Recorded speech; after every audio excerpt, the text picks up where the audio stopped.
आज से कोई 2100 साल पहले भारत और उसके उप महाद्वीपों पर एक छत्र राज करने वाले मौर्य साम्राज्य के पतन की कहानी शुरू हो चुकी थी। मौर्य साम्राज्य के आखिरी शासक राजा बृहदर्थ के अंतिम सांस लेने के साथ ही भारत की सरहदी सुरक्षा में सेंध लग चुकी थी दोस्त। और इसी काल में ईरान की धरती पर पल रहे साका जनजाति के लोग भारत को कब्जाने की तैयारी में लग गए। उस टाइम पे साका ईरान के आदिवासी लड़ाकों को बोला जाता था, जिन्हें घुड़सवारी करते हुए हथियार चलाने में महारत हासिल थी। उचित समय देखकर इन साका लड़ाकों ने भारत के नॉर्थ वेस्ट बॉर्डर पर हमला कर दिया। अभी सिंध और सौराष्ट्र की धरती को कब्जाने के बाद उनकी नजर सीधा मालवा पर पड़ती है। साकाज ने सोचा कि अगर हमने मालवा वाला क्षेत्र, जो कि भारत का दिल था, इस पर अगर कब्जा कर लिया तो भारत के ऊपर एक सेंट्रल अथॉरिटी स्थापित करने में बहुत आसानी हो जाएगी। और इसी सोच के साथ वो अपनी सेना लेके मालवा की तरफ बढ़ जाते हैं। पर साका इस बात से अनजान थे कि जिस मालवा को फतेह करने वो निकले हैं, वहाँ कोई और नहीं बल्कि भगवान शंकर के ही एक गण, जिनका नाम है मलयवंत। वो खुद राजा विक्रमादित्य के रूप में अवतरित होकर मालवा के इस धरती की रक्षा कर रहे थे। सम्राट विक्रमादित्य और साकाओं के बीच में भयानक युद्ध होता है, जिसमें साकाओं को हराने के बाद सम्राट विक्रमादित्य ने ईरान, अफगानिस्तान और समूचे उपमहाद्वीप पर अपना परचम लहरा दिया। पर कोई भी लड़ाई लड़ने से पहले सम्राट महाकाल की आराधना करना नहीं भूलते हैं। और महाकाल के इसी पावन नगरी उज्जैन को उन्होंने अपने राज्य की राजधानी बनाई। उज्जैन के राजा मेरे महाकाल को मेरा प्रणाम। पर उज्जैन सिर्फ महाकाल तक सीमित नहीं है दोस्त। शिप्रा नदी के इस 95 किलोमीटर लंबे तट पर ऐसे ऐसे सिद्ध स्थान हैं, जिनका इतिहास जानकर दांतों तले उंगली दबाते हुए आप घोर विचार में डूब जाएंगे। इनक्रेडिबल एमपी के उज्जैन चैप्टर में आपका स्वागत है दोस्त। अब मेरे उज्जैन पहुंचने की कहानी शुरू होती है यहाँ से 75 किलोमीटर दूर अगर मालवा क्षेत्र के एक छोटे से गाँव भानपुरा से। भानपुरा गांव में कोई 3 दिन बिताने के बाद आज सुबह मैं उज्जैन के लिए निकल जाता हूँ। सो गाइस, हमने उज्जैन वाले मेन हाईवे से एक छोटा सा डिटूर ले लिया है गांव की तरफ। यहाँ से 17 किलोमीटर राइड करके हम पहुँच जाएंगे डुंगला ऑब्जर्वेटरी। दादा, वो कर्क रेखा कहाँ से निकलती है? इसी जगह से ज्योग्राफी की किताब वाला ट्रॉपिक ऑफ कैंसर पास होता है। और पुराने टाइम में काल गणना के लिए विशेष स्थान हुआ करता था डोंगला। और ख़ास बात यह है कि यहाँ पे बहुत सारे यंत्र लगे हुए हैं। सामने आपको दिख रहा है नाड़ी वलय यंत्र, सम्राट यंत्र और इधर भित्ति यंत्र। And this place is famous for काल गणना। पुराने टाइम पे यहाँ पे काल गणना की जाती थी। काल गणना केंद्र डोंगला। समर्स के टाइम एक दिन ऐसा आता है जून में, जब सन जो है बिल्कुल आपके सर के ऊपर होता है इस जगह पे। और उस दिन यहाँ पे कोई शैडो नहीं बनता, किसी की परछाई नहीं बनती। तो एक बहुत ही इंटरेस्टिंग जगह है। उज्जैन से सिर्फ 40 किलोमीटर पहले। अभी डोंगला से कोई 18 किलोमीटर राइड करने के बाद मैं पान विहार गाँव पहुँच जाता हूँ, जहाँ पर एक मिठाई की दुकान पर कचौड़ी और चाय खाते हुए मुझे पता चलता है कि अगर मुझे उज्जैन के अंदर भस्म आरती देखनी है तो मुझे 2-3 महीने पहले ही टिकट की बुकिंग करानी थी। अब बिना मन के मैंने कचौड़ी खत्म की और चुपचाप उज्जैन की तरफ निकल जाता हूँ। ये टिकट विकेट वाली टेंशन मैंने महाकाल को सौंप दी थी दोस्त। भाई, आज पहली बार मैंने चटनी के लिए पैसे दिए हैं। जहाँ मैं नाश्ता कर रहा था और मैंने पूछा कितने हो गए, उन्होंने बोला 46 रुपये। मैंने बोला ठीक है। मैंने बोला कि एक बार कैसे कैसे बताना, तो बोलता है कि कचौड़ी के 10, चाय जो आपने पहले पी उसके 10, 20 रुपये, 16 रुपये आपने दोबारा चाय बनवाई उसके, फिर बोला कि 5 रुपये चटनी के। मैंने बोला यार गजब हाल है यार। अब यहाँ से कोई 22 किलोमीटर राइड करने के बाद मैं और धन्नो उज्जैन की पावन धरती पर खड़े थे। अब उज्जैन को एक्सप्लोर करने के लिए मैंने हैप्पी होम स्टेज को अगले 3-4 दिनों के लिए अपना बेस बना लिया। और यहाँ पहुंचकर मुझे पता चलता है कि जो मेरे होस्ट हैं अनुराग भैया, इन्होंने पहले ही मेरे भस्म आरती के टिकट का इंतजाम कर रखा था। पर ये सरप्राइज डबल तब हो जाता है जब मुझे पता चलता है कि आज रात के शयन आरती के लिए भी इन्होंने एक VIP पास का जुगाड़ कर रखा है मेरे लिए। इसके लिए महाकाल और अनुराग भैया का दिल से आभार व्यक्त करके मैं शाम को उज्जैन महाकाल मंदिर पहुंच जाता हूं शयन आरती अटेंड करने के लिए। अब शाम को महाकाल के बिल्कुल समीप नंदी महाराज के पास बैठ गया मैं जाके। और भाई साहब, जो एनर्जी मैंने एक्सपीरियंस किया उसे शब्दों में या फिर किसी भी वीडियो में बता पाना बहुत मुश्किल है।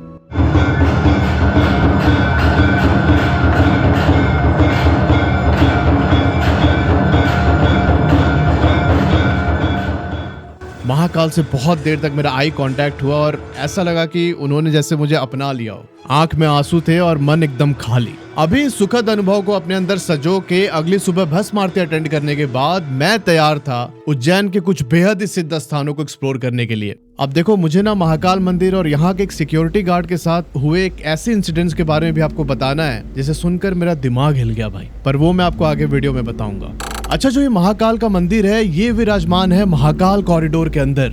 और इस महाकाल कॉरिडोर के ठीक पीछे देखने को मिलता है सिंहासन बत्तीसी।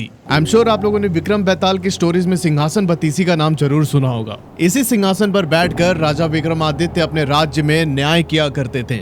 अब इस सिंहासन बत्तीसी का नाम यूं पड़ा कि सिंहासन के चारों ओर 32 मूर्तियां हैं और ये 32 मूर्तियां एक समय पर स्वर्ग से आई हुई अप्सराएं हुआ करती थी, जिन्हें एक श्राप के कारण मूर्ति में बदल दिया गया। उसके बाद से ही सैकड़ों सालों तक ये सिंहासन बत्तीसी जमीन के अंदर दफन रहा। पर 11वीं शताब्दी में राजा भोज ने इस सिंहासन को खोज निकाला। वो उस पर जाके विराजमान होना चाहते थे, पर जो वो 32 अप्सराओं की मूर्ति थी वो राजा भोज को इस पर विराजमान होने से रोक देती बार बार। जब भी राजा भोज उस सिंहासन पर बैठने की चेष्टा करते, इन 32 में से एक मूर्ति जीवंत हो उठती थी और वो राजा भोज से एक सवाल करती। अब सवाल इतना टेढ़ा होता था कि राजा भोज को समझ नहीं आता और फिर वो हार मान जाते। तब वो अप्सरा राजा भोज को बोलते कि इस सिंहासन पर तभी बैठना जब तुम्हारा तेज, तुम्हारा शौर्य और तुम्हारी बुद्धिमत्ता राजा विक्रमादित्य की जितनी हो जाए। 32 बार ट्राई किया राजा भोज ने उस पर बैठने का, 32 बार वो फेल हुए और लास्ट में उन्होंने हार मान लिया कि ठीक है, मैं सम्राट के जैसा नहीं बन सकता। अब उनकी ह्यूमिलिटी देखकर उन अप्सराओं ने फाइनली उनको सिंहासन पर बैठने की इजाजत दे दी। अब सुबह अनुराग भैया के साथ सिंहासन बत्तीसी वाला एरिया एक्सप्लोर करने के बाद मैं शाम को सीधा सांदीपनी आश्रम पहुंच जाता हूं। ये वही जगह है जहां पर भगवान कृष्ण, बलराम जी और सुदामा जी ने शिक्षा ग्रहण की थी। ये पूरा एरिया उस समय पर महर्षि सांदीपनी का गुरुकुल हुआ करता था। अब आप सोच रहे होंगे कि आखिर वो लोग को किस चीज़ की शिक्षा दी जाती थी, क्या पढ़ाया जाता था, क्या उनको math, science, history, geography, bio ये सब पढ़ाते थे? तो काइंड ऑफ यस, वो सभी पढ़ाते थे, लेकिन उसका फॉर्म अलग होता था। यहाँ पे उनको 14 महाविद्या और 64 कलाओं की शिक्षा दी गई कृष्ण भगवान को इस जगह पे। जो 14 महाविद्या हैं उसमें अपने 4 वेद हैं, यजुर्वेद, सामवेद, ऋग्वेद और अथर्ववेद, और जो बाकी 10 हैं उसको वेदांग बोला गया है, जिसमें शिक्षा, छंद, व्याकरण, निरुक्त, ज्योतिष, कल्प, धर्मशास्त्र, पुराण, मीमांसा और तर्क, इसकी शिक्षा दी जाती थी। बाकी जो 64 कलाएं जो हैं उसके नाम इतने कठिन है कि मैं ऐसे प्रोनाउंस भी नहीं कर पा रहा था। एक टाइम लैप्स सीरीज में आपको दिखा रहा हूँ मैं, आप देखिए, ये है टोटल 64 कलाएं जो कि कृष्ण भगवान ने सीखी थी यहाँ पे। अब इस आश्रम के अंदर घुसते ही आपको महादेव का एक मंदिर मिलेगा जिसके सामने खड़े नंदी विराजमान है। आपने जितने भी मंदिर अभी तक महादेव के देखे होंगे, आपने देखा होगा कि नंदी बैठने की अवस्था में है और वो महादेव की प्रतीक्षा कर रहे हैं, पर इस जगह पर नंदी खड़ी अवस्था में है और उसके पीछे एक बहुत इंटरेस्टिंग कहानी है। जब भगवान कृष्ण यहाँ पर शिक्षा ग्रहण कर रहे थे तब उनकी बाल लीलाओं को देखने के लिए महादेव यहाँ पर पधारे। और जब नंदी महाराज ने भगवान शिव और भगवान कृष्ण को एक साथ ऐसे मिलते हुए देखा तब उनसे रहा नहीं गया, वो बहुत ज्यादा भावुक हो गए और इसी वजह से इन दोनों के सम्मान में नंदी महाराज यहाँ पर खड़े हो गए। दोस्त, कितना सुंदर दृश्य है ना। पर जो सबसे यूनिक चीज मुझे देखने को मिली वो इस आश्रम के बीचों बीच मौजूद ये कुंड है। अब जो बताने जा रहा हूँ ध्यान से सुनना। भगवान कृष्ण जब यहाँ पे शिक्षा ग्रहण कर रहे थे तब उन्होंने नोटिस किया कि हर सुबह उनके गुरुजी जो महर्षि सांदीपनी थे वो थोड़ी देर के लिए गायब हो जाते थे आश्रम से, और इस कारण शिक्षा ग्रहण करने की जो प्रक्रिया होती थी उसमें विलंब हो जाता था बहुत ज्यादा। अब भगवान कृष्ण सोच में पड़ गए कि आखिर आचार्य जी जाते कहाँ पर हैं सुबह सुबह। तब इन्होंने आचार्य जी की पत्नी से पूछा कि आचार्य जी सुबह सुबह कहाँ चले जाते हैं, कहीं भी नहीं दिखता आश्रम में। तब उनकी पत्नी ने बोला कि आचार्य जी सुबह अध्ययन शुरू कराने से पहले नहाने धोने के लिए यहाँ से काफी दूर जाते थे, नदी के किनारे पर। अब उनके नदी तक जाने, वहाँ नहाने और वापस आने में काफी समय नष्ट हो जाता था। तब भगवान कृष्ण ने यहाँ पर गोमती नदी का आवाहन किया और वही गोमती नदी एक छोटे से कुंड के रूप में यहाँ पर प्रकट हो जाती है। अब इस कारण आचार्य जी की समस्या का समाधान हो जाता है और वो सुबह सुबह इसी कुंड में नहाकर शिक्षा प्रदान करने की प्रक्रिया शुरू कर देते हैं। अब देखो, हुआ यूं कि मैं इस आश्रम के अंदर से ड्रोन तो उड़ा नहीं सकता था। ड्रोन उड़ाने के लिए मुझे कोई एक सेफ जगह चाहिए थी और इसी चक्कर में शांतिपनी आश्रम के जस्ट बाजू में ही एक दूसरा आश्रम था। मैंने रोड पर देखा कि बिल्कुल खाली पड़ा है तो मैंने अपनी बुलेट आश्रम के अंदर घुसा दी। जब अंदर पहुंचा तो पता चला कि ये आसाराम बापू जी का आश्रम है।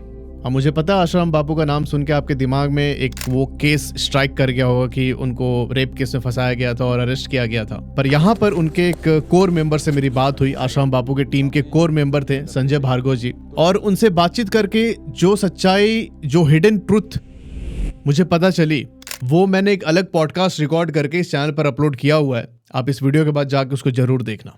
सर ये ज्यादा ओपन हो जाएगा। कोई बात नहीं, आप बोलो आप। मैंने बिल्कुल न्यूट्रल होके उनका इंटरव्यू लिया और उन्होंने अपना पक्ष रखा इस केस से रिलेटेड, और कुछ बहुत ही इंटरेस्टिंग चीज आपको जानने को मिलेंगे उस वीडियो में। अभी शांतिपनी आश्रम को एक्सप्लोर करने के बाद मैं अपने होम स्टे वापस आ जाता हूँ। थोड़ी थकान हो चुकी थी तो मैंने आराम करने का डिसीजन लिया। अब जब मैं सो रहा था तभी अनुराग भैया का कॉल आया और उन्होंने बोला कि अगली सुबह कहीं जाना मत, एक बहुत ही खास जगह पर लेकर जाने वाले थे वो मुझे। और वो खास जगह थी उज्जैन के जंतर मंदिर के बिल्कुल ऑपोजिट साइड पर स्थित सिप्रेश्वर महादेव मंदिर। अब जब मैं इस मंदिर के अंदर गया तो यहाँ मुझे एक आचार्य जी मिले। उनसे मैंने बहुत सारी चीजों के बारे में बात की और जो उसमें से सबसे इम्पोर्टेंट बात थी वो ये कि जो हम भगवान का ध्यान करते हैं, जो पूजा अर्चना करते हैं, उसमें कर्म कांड ज्यादा जरूरी है या फिर अंदर ध्यान करके मेडिटेट करके भगवान से जुड़ना ज्यादा जरूरी है। और इस सवाल का जवाब मुझे आचार्य जी ने दिया। जब जिस व्यक्ति को भले कुछ भी नहीं होए क्या, गुरु ब्रह्मा गुरु विष्णु गुरु देव महेश्वर गुरु साक्षात परब्रह्म तस्मै श्री गुरुवे नमः, इतना ही मंत्र बोल ले बहुत है उसके लिए। ये आपके गुरु हैं, ये आपके पिता हैं, ये आपकी माता है क्या, ये सब आप में, आप इनमें हो, आप ये इनमें, आप में। जी। आपको तो ये सोचना ही नहीं चाहिए यार मैं इनको मानता हूँ, ये अंदर से मानते हैं। जी। अंतर्मुखी सुदुर्लभा बहिर्मुखी सुदुर्लभा। अंतर्मुख होकर परमात्मा की पूजा करोगे तो आपको आनंद की प्राप्ति होगी, बहिर्मुख हो गए तो संसार दिखेगा। तो हमें बाहर की दृष्टि से देखेंगे तो हमें कुछ भी प्राप्त नहीं होने वाला है, और जो हम अंतर्मुख में देखेंगे तो हमें प्राप्ति होगी। अच्छा, जो ये सिद्धेश्वर महादेव का मंदिर है ये एक बहुत ही सिद्ध स्थान है और इस जगह पर जनरली लोग पहुंच नहीं पाते। गुरुदेव ने बताया कि यहाँ स्ट्रिक्टली वही लोग पहुंच सकते हैं जिनको सच में इनविटेशन भेजा गया हो। खैर, इस वीडियो के माध्यम से मैं आपको इनविटेशन भेज रहा हूँ कि अगर आप उज्जैन आ रहे हैं तो इस जगह पर जरूर आएं, सिद्धेश्वर महादेव के दर्शन जरूर करें। और इसी जगह पर मुझे पहली बार विस्तार से श्री यंत्र के बारे में भी पता चला। श्री यंत्र हमारे सनातन में ऋषियों मुनियों द्वारा दिया गया एक ऐसा यंत्र है जिसके अंदर सारे देवी देवता वास करते हैं। अगर आप भी ये श्री यंत्र अपने घर पर मंगवाना चाहते हैं तो नीचे जो कॉन्टैक्ट नंबर आ रहा है आचार्य जी का, इस पर आप इनसे बात कर सकते हैं और ये आपको बिल्कुल डिटेल में अच्छे से गाइड करके श्री यंत्र आपके घर तक पहुंचवा देंगे। अभी यहाँ गुरु जी से आशीर्वाद लेने के बाद मैं और अनुराग भैया पहुंच जाते हैं ऋण मुक्तेश्वर महादेव मंदिर। अब जैसा आपने नाम सुना ऋण मुक्तेश्वर, तो एक ऐसा मंदिर है जहाँ पर आपको हर तरह के ऋण से मुक्ति मिल सकती है। सो गाइस, मैं अभी खड़ा हूँ उज्जैन के ऋण मुक्तेश्वर महादेव मंदिर में। यहाँ पर राजा हरिश्चंद्र थे, उन्होंने तपस्या की थी। तो एक समय ऐसा आया था जब राजा हरिश्चंद्र का राजपाट सब कुछ लूट गया था और उस समय उनको गुरु विश्वामित्र जो थे उनको एक गेंडे के भार इतना सोना दान करना था। अब उनके पास कुछ था नहीं, कैसे वो दान करते, ये उनके ऊपर एक कर्जा था। तो यहाँ बैठ के उन्होंने महादेव की आराधना की, तपस्या की थी। जब यहाँ पे महादेव प्रकट हुए और बोले कि मांगो क्या वर मांगते हो, तब राजा हरिश्चंद्र ने बोला कि मुझे सारे ऋण से मुक्ति दीजिए। तब महादेव ने उनको यहाँ पे आशीर्वाद दिया, ठीक है आपका ऋण, आप तो ऋण मुक्त होंगे ही, प्लस यहाँ पे जो भी आके यहाँ पे पीले सामान का दान करते हैं, जैसे एक पीली पोटली मिलती है यहाँ पे, उसमें दाल वाल रहता है, पीली वस्तुएं रहती है, जो भी उसका दान करेगा यहाँ पे मंदिर में तो मैं उसको ऋण मुक्त कर दूंगा। हर तरीके के ऋण से मुक्ति दिला दूंगा, मातृ ऋण, पितृ ऋण और जो भी आपका फाइनेंशियल ऋण है वो सबसे आपको मैं मुक्ति दिला दूंगा। तो ये यहाँ की मान्यता है। वट वृक्ष के नीचे वो शिवलिंग है और वहीं पे उन्होंने तपस्या की थी। ऋण मुक्तेश्वर महादेव को पीले वस्तुओं की पोटली अर्पित करने के बाद शाम को मैं और अनुराग भैया पहुंचते हैं गढ़ कालिका मंदिर। अब जो सम्राट विक्रमादित्य थे उनके राज में 9 रत्न हुआ करते थे और उन 9 रत्नों में से एक थे महर्षि कालिदास। ये गढ़ कालिका मंदिर जहाँ पर मैं खड़ा हूँ उन्हीं कालिदास महाराज की इष्ट देवी का मंदिर है। अब देखो, गढ़ कालिका मंदिर में दर्शन करने के बाद मेरा मन था कि मैं सीधा होमस्टे वापस जाऊं क्योंकि मैं थक गया था बहुत ज्यादा। पर अनुराग भैया मुझसे जिद करते हैं कि मैं तुम्हें एक जगह लेके जाना चाहता हूं जहां बहुत ही कम लोग पहुंच पाते हैं, टूरिस्ट को उसके बारे में पता ही नहीं है, और वो एक बहुत सिद्ध पीठ है। सौरभ, इस टाइम पे वहां चलना बनता है। मैंने बोला ठीक है चलिए। उज्जैन के अंदर अष्ट भैरव विराजमान है, 8 भैरव बाबा हैं यहाँ पे, जिनमें से पहले है काल भैरव महाराज। अभी जो आप ये ड्रोन शॉट देख रहे हैं ये उन्हीं काल भैरव महाराज के मंदिर का टॉप व्यू है। अब काल भैरव महाराज के बारे में तो बहुत लोगों को पता है और सारे लोग यहाँ दर्शन करने आते हैं, पर जो ये काल भैरव महाराज का स्थान है इसके ठीक सामने नदी के तट पर स्थित है विक्रांत भैरव सरकार। अब जो ये विक्रांत भैरव बाबा का मंदिर है ना, ये एक बहुत ही सिद्ध स्थान है तांत्रिक पूजा के लिए। रात होते होते कई सारे तांत्रिक यहाँ पर आकर अपनी विद्याओं को सिद्ध करने में लग जाते हैं। पर जो ये विक्रांत भैरव सरकार का मंदिर है इसकी एक बहुत इंटरेस्टिंग कहानी है कि इसकी खोज कैसे हुई। इस जगह ने रात को मुझे इतना ज्यादा इंट्रिग कर दिया कि अगली सुबह मैं फिर से यहाँ पर आया।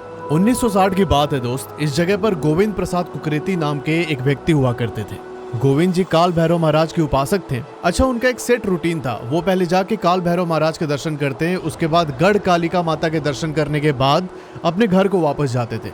इसी शिप्रा नदी के तट से होते हुए वो अपने घर को जाते थे, ये उनका रास्ता था पूरा।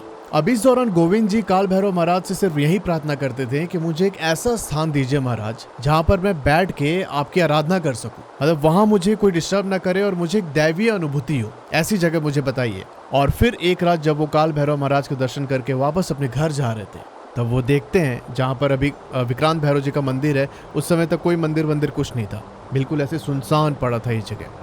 ये देखते हैं कि एक बूढ़ा आदमी इस जगह पर बैठा हुआ है, कोई महात्मा थे, कोई संत थे, वो इस जगह पर बैठ के गोविंद जी को ऐसे एकटक देखे जा रहे हैं। अब गोविंद जी भी उनको देखते हुए आगे अपने घर की तरफ बढ़ने लगते हैं, इसी रास्ते से, घाट वाले रास्ते से। थोड़ी दूर जब वो आगे पहुंचे तब उन्होंने सोचा कि कौन था यार, एक बार देखता हूँ। और जब ये पीछे मुड़े तो इन्होंने देखा कि वहाँ पर कोई भी नहीं है। ये बताते हैं कि इनको कुछ दैवीय अनुभूति हुई और जिस जगह पर इन्होंने महात्मा जी को देखा था वहाँ पर जाके वो खड़े हो जाते हैं। और जब वो खड़े हुए तो उनके जस्ट सामने एक बिंदु दिखाई दी इन्हें, एक डॉट रेड कलर की। ये उस डॉट को देखते रहे। बहुत देर तक उन्होंने इस डॉट को देखा और फिर अचानक कुछ ट्रिगर किया इनके अंदर। इनको लगा कि ये कोई मामूली डॉट तो नहीं है।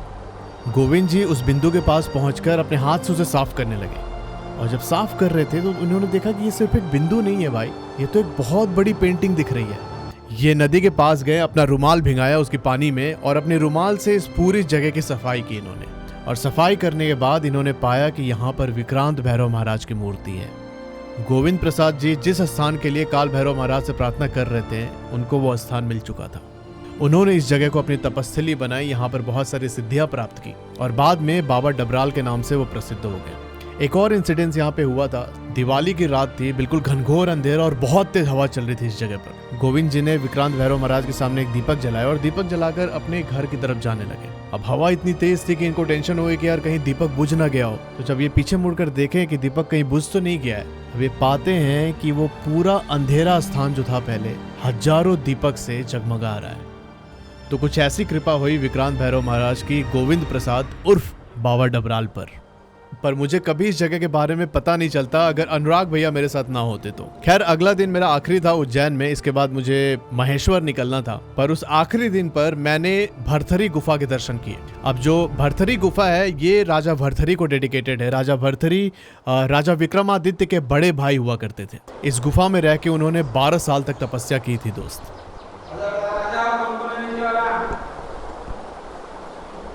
ये भी माना जाता है कि जब वो तपस्या कर रहे थे तो उनकी तपस्या को भंग करने के लिए इंद्र भगवान ने इस जगह अपने वज्र से प्रहार किया था इनके ऊपर। अब इस प्रहार की वजह से एक बड़ा सा पत्थर इनके ऊपर गिरने वाला था, बट उन्होंने अपने हाथ से रोक दिया उस पत्थर को। इंद्र द्वारा प्रहार किया गया था, तब राजा भर्तृहरि जी ने चट्टान को अपने हाथ से ऐसे रोका था उस पर। और इसी गुफा के अंदर 4 धाम जाने के भी रास्ते हैं। यहाँ आपको एहसास होगा कि अब टाइम में बहुत पीछे पहुंच चुके हैं।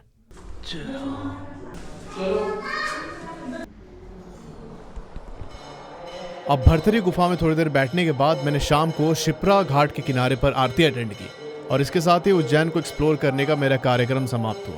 अब देखो उज्जैन में 100 से भी ज्यादा मंदिर है और हर 12 साल पर यहाँ पर सिंहस्थ कुंभ लगता है, जहाँ लोग 84 महादेव दर्शन की यात्रा पर निकलते हैं। तो दोस्त कभी अगर आप उज्जैन आ रहे हो तो आके हैप्पी होमस्टेज में रुकना। यहाँ अनुराग भैया आपको बहुत अच्छे से गाइड करेंगे हर चीज के बारे में।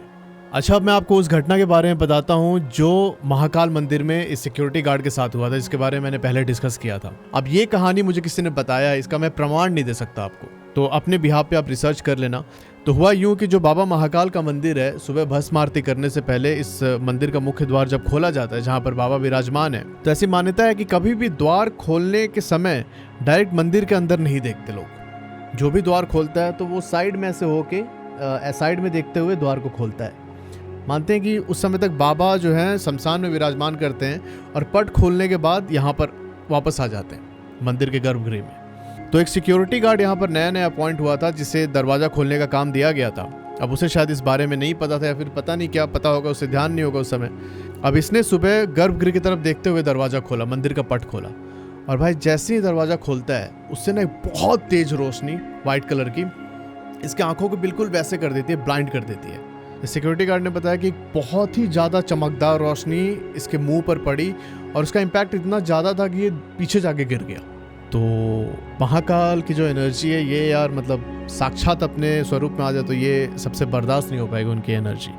फिलहाल उज्जैन को जितना मैंने एक्सप्लोर किया आपके सामने रख दिया। उज्जैन को बहुत अच्छे से घूमने के लिए आपको कम से कम 10-12 दिन का टाइम चाहिए दोस्त।